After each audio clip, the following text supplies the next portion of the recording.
welcome back to another video. So today we're going to be taking a look at the Moto G Play, and we're going to be doing 53 tips and tricks for the Moto G Play. So make sure you guys stay locked into the end of the video so you don't miss any of the tips that I'm going to be talking about in this video. If you're brand new to the channel, I truly appreciate you for coming through. If you're new, if you're already a part of the crew, salute.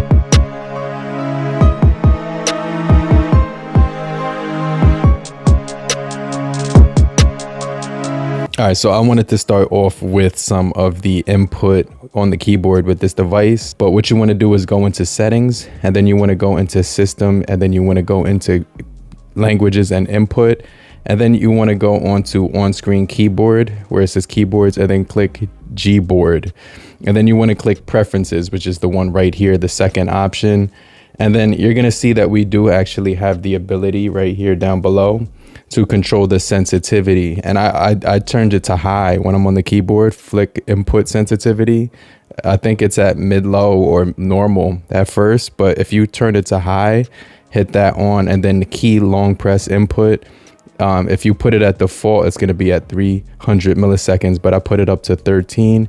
For me, this actually speeds up the keyboard when you're typing and when you're doing flick input. So let me see, Moto G Play 2024. So it's a lot easier to get your searching done on your keyboard. And then the other thing I did was I went back into Gboard. I clicked preferences. I activated the number row, which can be enabled at the top, and also turned on show emoji key switch as well. Now there's going to be a lot of good stuff in the keyboard options, so I suggest you play around with that, but I just wanted to jump into emoji, stickers, and GIF, because you can actually show popular and frequently used emojis on the keyboard, and you can show emojis in symbols keyboard as well. There's just a lot of options you could turn off and on, but I like to turn both of those on just so that I have more options when I'm actually doing my typing and text messaging on this device. So I think that's going to be pretty cool. If you go into languages and click this, you can also change it to handwriting keywords, AZERTY, the Dovrak keyboard, the Colmark keyboard, the PC keyboard, and also you can change it to the Morse code one, but we have it on the QWERTY keyboard, so I think that's the most popular one. Now the second tip that I want to show you on the Moto G Play is you're going to go into settings, right? After you hit settings, what you want to do is go into system, which is going to be at the bottom, and then you want to click performance, because this way you're going to be able to activate the smart app launch. This enables your device to learn your usage patterns so apps can be launched quicker. And so I definitely think you should activate it. You also have your RAM boost feature right below it, which is going to give you an additional 6 gigabytes of or 2 gigabytes of RAM boost and adding 2 more to the 4 that you already had on there. And this will be taken from your internal storage. So if you definitely wanted to save internal storage, I would take that off. But if you do have extra storage to spare, and in my case I'm running out of storage, I'm at 92% use, so soon I might have to turn that off, but you know, I could kind of uninstall some of the apps that I'm using on here to manage it. You could also go into storage and turn on storage manager, and this will help you actually get optimization tips to control your device's storage. I definitely think this is going to be a solid feature as well, because it'll help you basically manage some of the storage on your device. Now head down to safety and emergency, and what you want to do is activate the feature that says unknown tracker alerts. So when alerts are on, you'll get a notification if an unknown tracker is detected traveling with you, and it alerts can be deleted after 48 hours. So I definitely turn on this feature just so you don't have to worry about getting tracked down for your own security purposes. Inside of safety and emergency, they also do have the ability to add medical information, emergency contacts, and also emergency SOS. So if you tap the power button 5 times after turning this on, you will be able to contact emergency like 911, and so you can get help and assistance much quicker. So you just have to turn this on. But right here it says to use this, you have to actually sign into your Google account. One of the things I really like about this device is the audio quality. So what you want to do is you want to head into sounds and vibration, scroll all the way down to the bottom. And when you see the option that says Dolby Atmos, actually hit that. And then what you're going to be greeted with is that it says Dolby Atmos delivers a premium listening experience through your phone's loudspeakers and connected devices, meaning you can listen through the Dolby Atmos through your loudspeakers on your phone, and you can customize and tailor the listening experience. And so it gives you a nice detailed way to adjust the way you want your phone's sound levels to be at. You could also turn on the surround sound virtualizer, and you can create a surround sound experience through your connected devices. You could also boost the bass, the treble, or focus more on the vocal. And I like how they have music, movie, game, podcast, and custom, as well as smart audio, which will identify the content and perform automatically and adjust to deliver the best sound based on what you're actually doing. So if you're in call settings, this is where it's really cool. You can mess around with some of the features in here, and I like to mess around with these, but one of the things is you want to actually turn on caller ID announcements down here at the bottom. And then right here, it'll say that the caller's name and number will be read out loud for incoming calls. And then you could always turn that feature on so that whenever you receive a phone call, you don't actually have to look at the phone to guess who's actually calling you. Inside of the call settings as well, you also have block numbers, so you can block unknown callers from accessing the ability to reach you. And then you do have caller ID as well as filter spam calls, which I definitely think is important nowadays with all of the phishing and robocalls as well. This device has numerous ways of taking screenshots on this device. The first way is if you're scrolling through something and you see something that you actually want to remember, like on your phone, all you have to do a screenshot is if you see something crazy, hit the power button and the bottom volume rocker at the same time and then press them simultaneously. It will capture a screenshot, as you can see right here, and then you have the ability to actually edit the screenshot as well as adjust it, mark it up, and a whole lot more. Then you can actually go as far as sharing it to any social media platform or contacts on your smartphone. But an easier way to take a screenshot is to take your 3 fingers and press the screen, and it'll automatically take a screenshot when you do that as well, which is a little bit easier. This device also does feature screen recording so that you can record whatever is going on the screen. It says while recording, Android system can capture any sensitive information that's visible on your screen or played on your device. This includes passwords, payments, info, and photos, as well as messages. So just be careful when using this that you actually don't put any sensitive information. But you can see right here, you have this little toggle on the left. It's going to record right here. You can see the audio. You can stop, pause, play. You could turn the video off, which now my face is actually showing while I'm recording. So now I can have a way to actually record my face while I'm talking. And I think this is a really cool feature. They also do have markup, so you could take notes on here. It only gives you one pen option, so I'm only able to use the black color. I wish they had other colors that I could actually select. But when I stop the recording, it's going to save to my smartphone. Hopefully I don't run out of memory because I had 92% used. I'm going to probably uninstall some stuff on here so I can free up some storage. But when I play back the video, you can see while it's playing back that it's going to show everything that I was doing on the screen while I was pressing that option. And so sensitive information can be captured while doing this. But just keep in mind, it's going to show up with that video recording once you activate it, and you can also disable it. So I definitely think that's going to be a solid option as well. Now, another thing I like to do is customize this row of options down here: your calls, your texts, your web browsing, your camera, and your video chat, which is Google Meets. So what you want to do is you could click the home screen on a blank space on the screen and click home screen settings. And then you can customize the home screen tray, app tray or not. You could also customize the row, add in 1 or 2.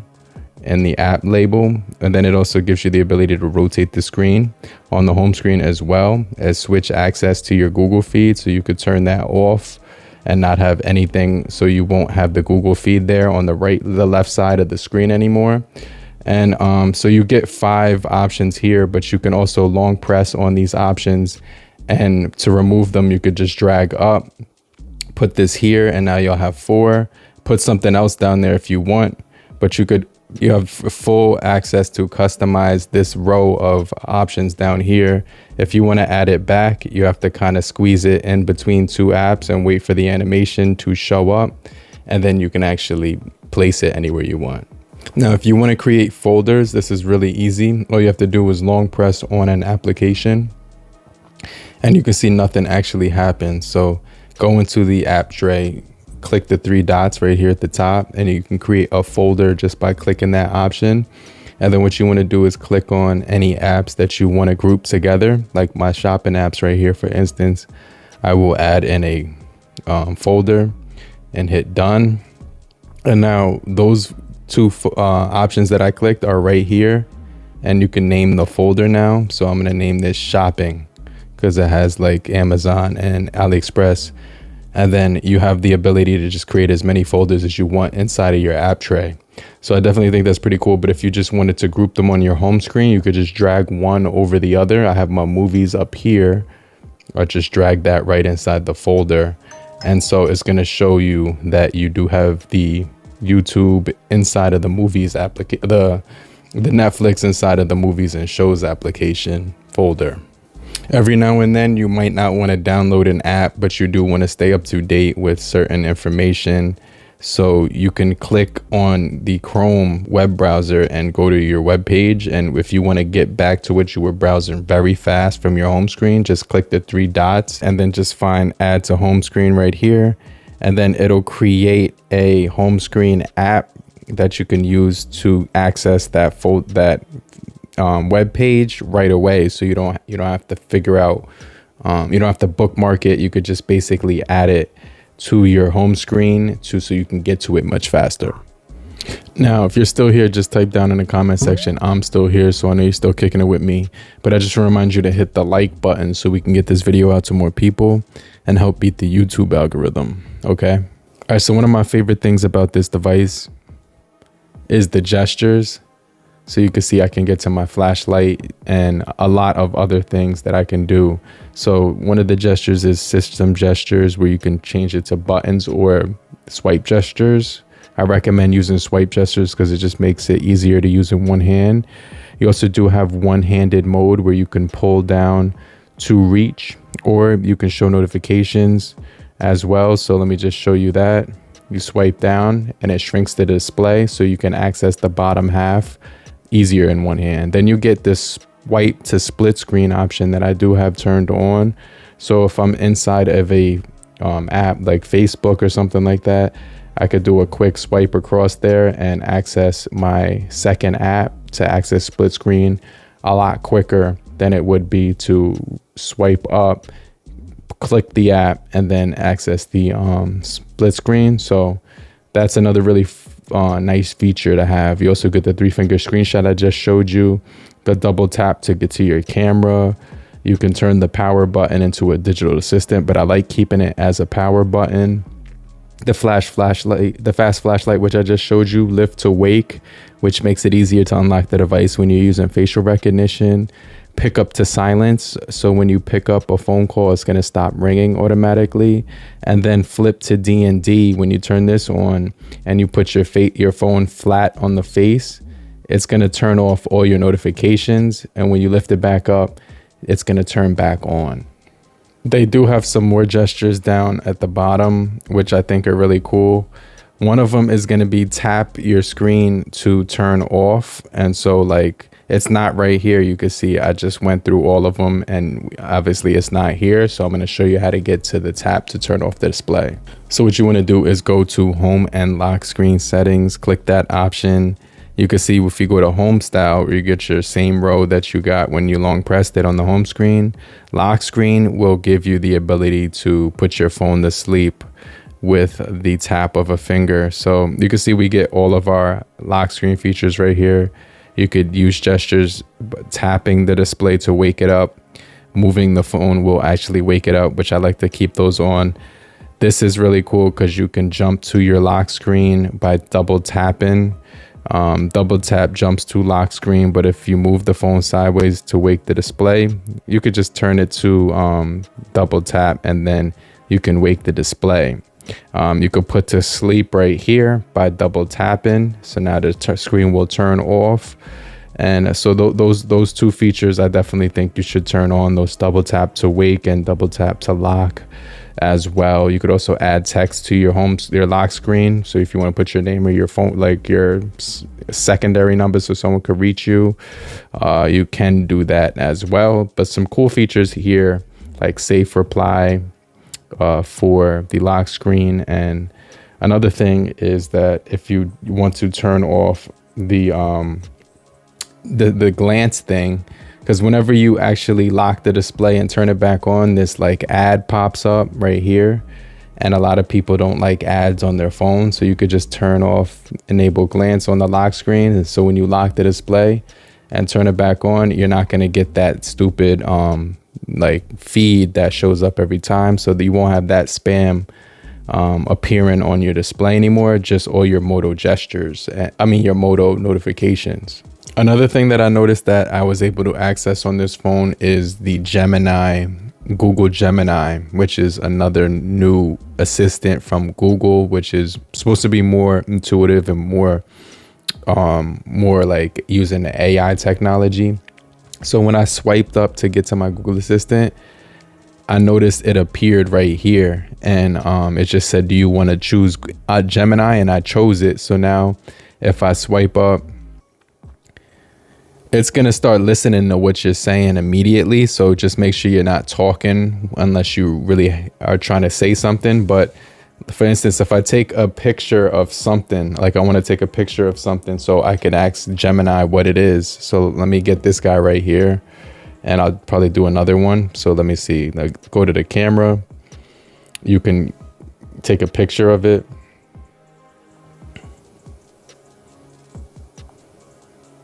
And then click attach. What am I looking at? So I'm asking it what this is. What is this?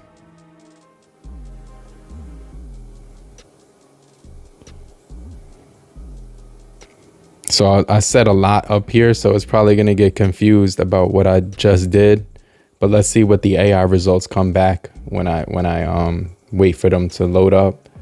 The image you sent appears to be a green squeeze toy shaped like an Android robot. Squeeze toys are handheld toys that are designed to be squeezed or compressed. They often use as stress relievers or fidget toys.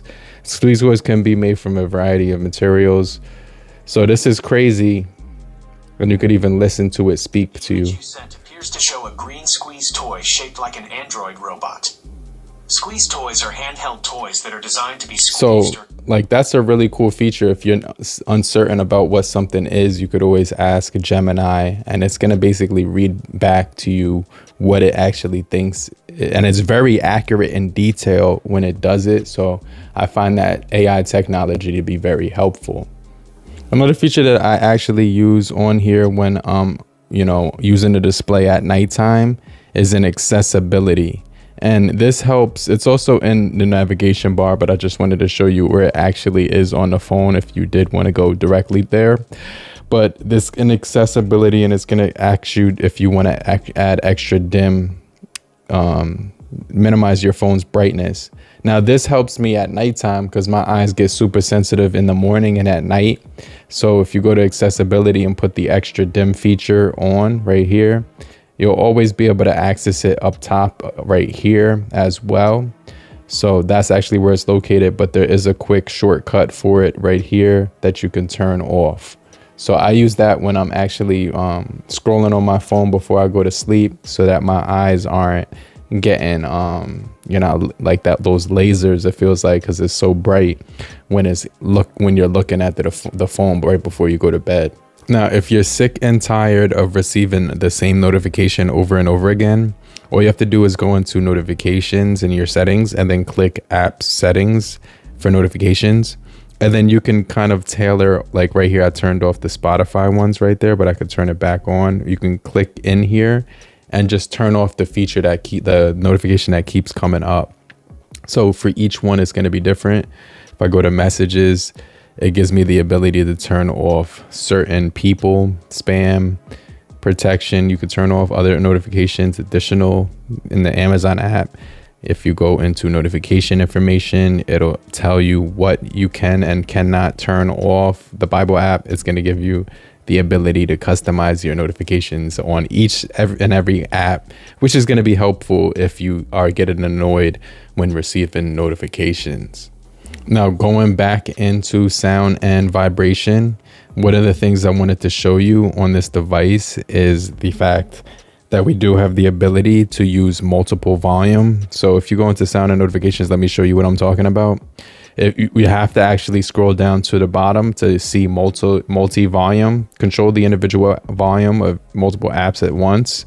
So if you turn this on, you actually have the ability to mute certain apps.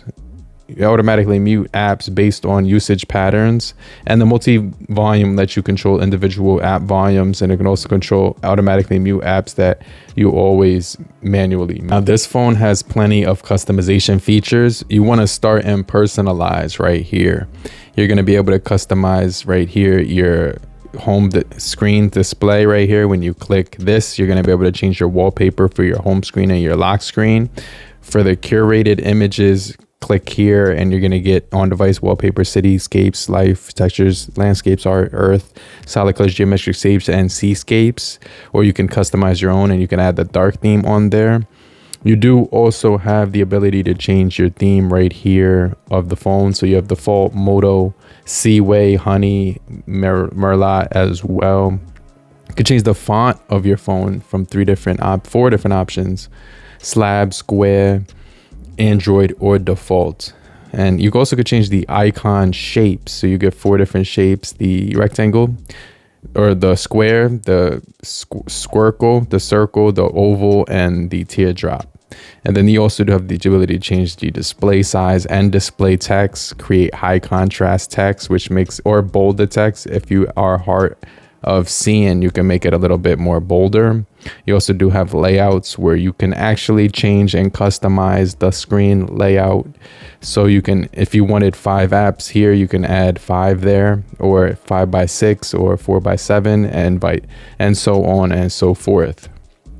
The other thing you can do is you can customize the sounds right here. So you can change the ringtone, you can change the alarm, you could change the notifications here. So I think there's a lot of options here to play around with when it comes to customizing the Motorola G Play 2024.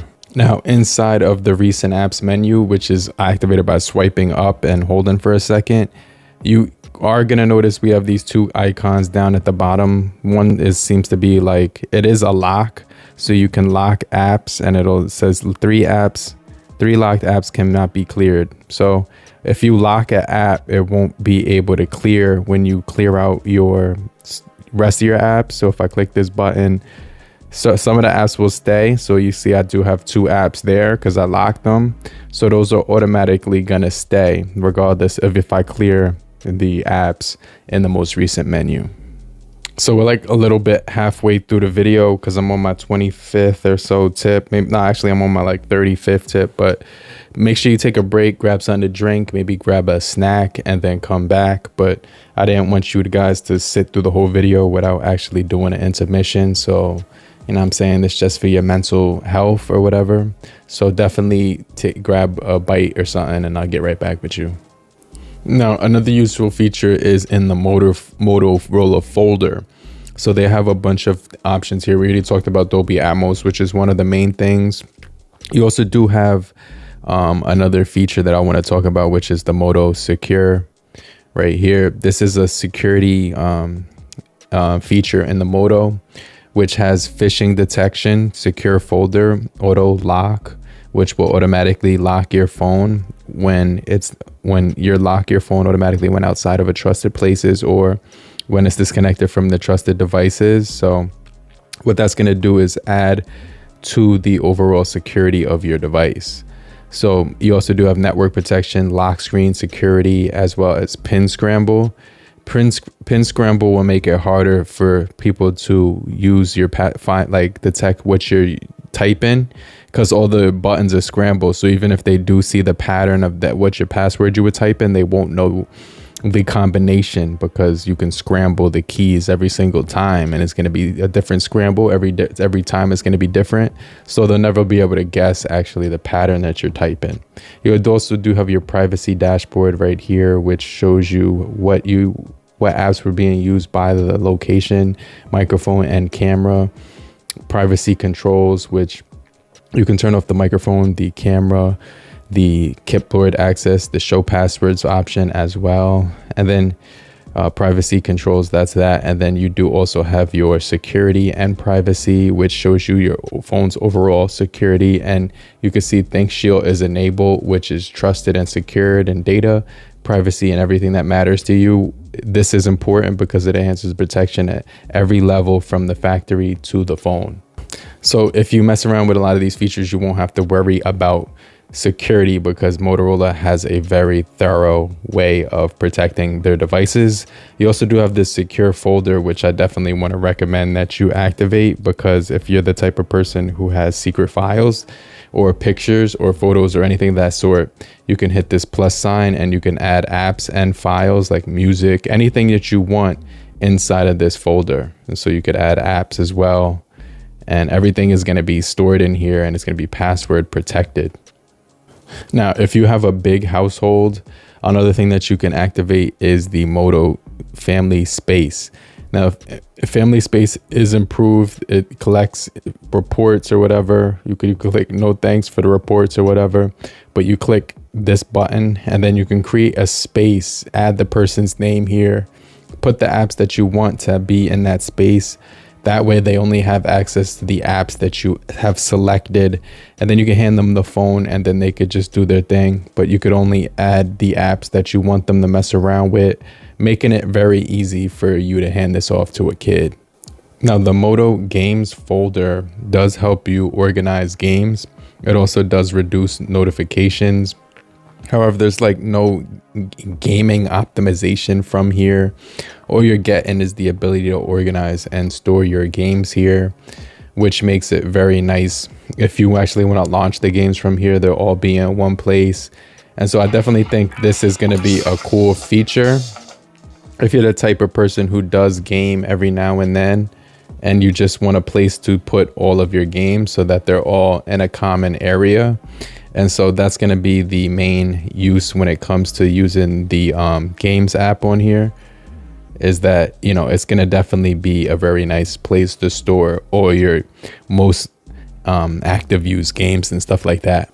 Now, this phone also utilizes an FM radio, if you didn't already know. So in order to find the FM radio, it's basically should be inside of the Moto folder right here. Click FM radio.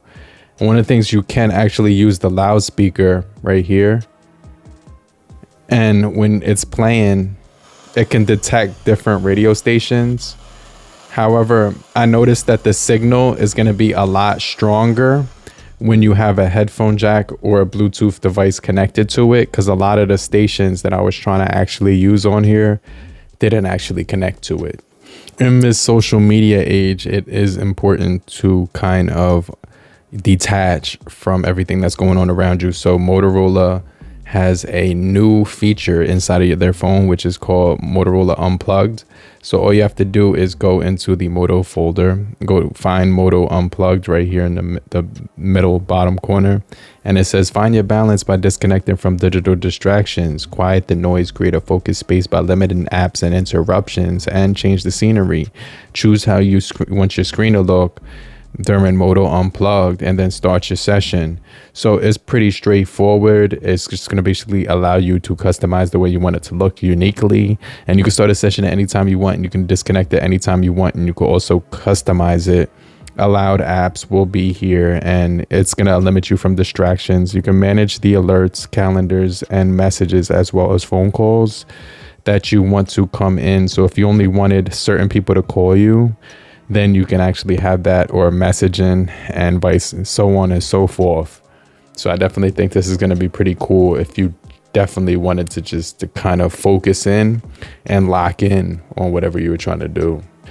Now, because we do have the Google Gemini app on here instead of the Google Assistant, you might want to switch back to the Google Assistant, but you're not sure how. This is the way how you do it. So you find the Google app right here, and you're going to access the Google app. Then you're going to have to go into your settings, which is going to be right here at the top corner. While we're inside of here, you're going to see settings. You actually want to hit that button. And then inside of settings right here, you're going to see the Google Assistant. So you click that. And now you can actually see right here that we have a bunch of options right here to mess around with. And it's going to ask you to choose your preferred Google Assistant or whatever. So you have the ability to change it. Let me just see if I could find it real quick. It's probably more or less at the top or whatever. Choose between Google Assistants. And right now I have Gemini activated, but you could always go back to the Google Assistant. Now, while you're still in those settings, go back a few spots and click search widget right here, because you can actually change and customize the Google search bar right here. So you could change it from just the Google logo, or you could put the G there. I kind of like the G there. And then if you go back, you could change the way it's shaped. So you could put the square, the circle. I kind of like the circle. And then you can also change how you want it to look. You could do the pink, the black, or the transparent. I kind of like the black. And you can change it to any color that you want as well, but I kind of like the black. And then if you go across right here, you could change it see-through or solid. So I kind of like the see-through, and then I'm going to hit save, and then you just customize your Google search widget. Now the camera does have a lot of options inside of it, but the ones I like are the gestures. Now you can go right here and you're going to see we have the high resolution or the standard recommended mode. I always keep it at this high resolution just because I want the highest resolution when it comes to photos. And then you have your capture methods. So if you click capture methods, you have the ability to show your palm to take a selfie. You could smile to take a selfie, or you could tap anywhere on your screen to take a photo. So those are some really cool features that you would activate on the camera.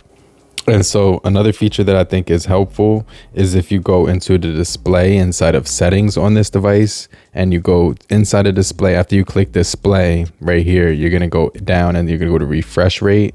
And I think it's going to give you 3 different options. It will auto 60 hertz and 90 hertz. If you want to do auto, it'll optimize it smartly. It'll basically tell, like, certain apps will automatically be prompted with the 90 hertz, and most of the time it's going to be 60 hertz. But if you always want it to be at 90 hertz, just to keep in mind that the battery is going to drain a little bit quicker. And then if you want to save battery all the time, then the 60 hertz would be the way to go. But one of the things about the 90 hertz is that everything just seems to flow a lot more quicker when you're scrolling. So it just looks really nice during everything that you're doing when you're scrolling through content on here.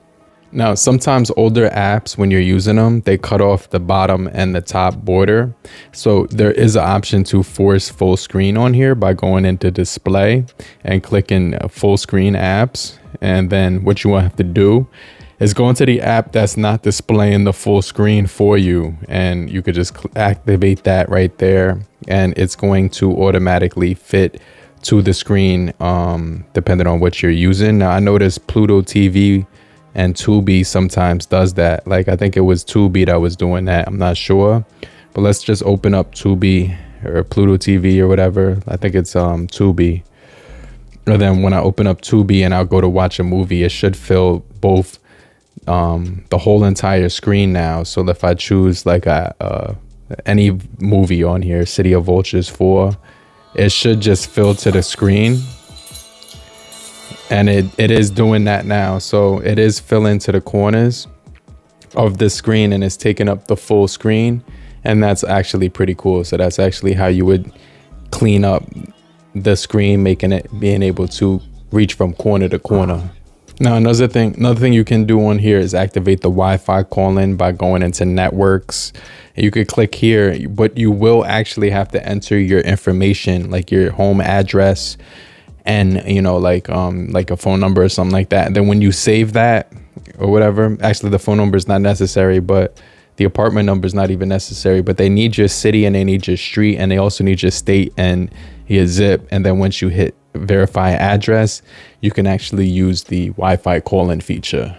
Another thing I like about Android on Moto is that you can always long press the icon at the bottom to get to the shortcuts, like add a new contact, create a new message or conversation. When you're in Google, you can add a new tab or incognito or create a widget. When you're on the camera, you can actually do video, selfie, night vision, or portrait.